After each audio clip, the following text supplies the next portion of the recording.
Welcome to our channel. Today we how to register with Amex to set pay over time, full guide step by step clearly. To register with American Express for the pay over time feature, begin by visiting the American Express website. Log into your American Express account using your username and password. If you don't have an account yet, select the option to create a new account. Follow the prompts to enter your personal information, such as your name, email address, and card details. Once logged in, navigate to the Account Services tab in the main menu. Look for the Pay Over Time option under the features listed. Click on the Enroll button to start the registration process. You may be prompted to review the terms and conditions associated with Pay Over Time.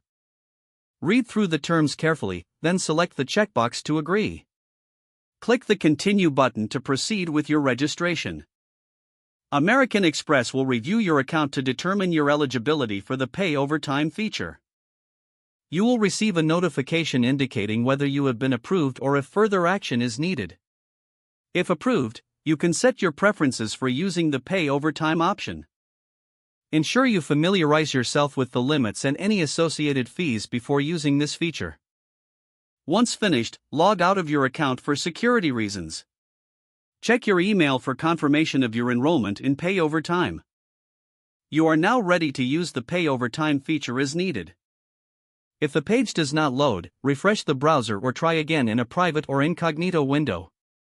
Make sure you are using the correct email address, then retype it carefully to avoid small typos. If your password is not accepted, use the Reset option and create a new strong password you can remember. Check your spam folder for verification or security emails, then complete any requested confirmation step. Enable two-factor authentication if available to improve account security and reduce unauthorized access risk. After signing in, review your profile details so your contact information and settings are accurate and current. If you see an error message, note it down and try again after restarting your device and internet connection. Log out when you finish, especially on shared devices, to keep your account and payment information secure. If the page does not load, refresh the browser or try again in a private or incognito window. Make sure you are using the correct email address, then retype it carefully to avoid small typos. If your password is not accepted, use the Reset option and create a new strong password you can remember. Don't forget to like this video and subscribe to our channel for more step-by-step tech guides.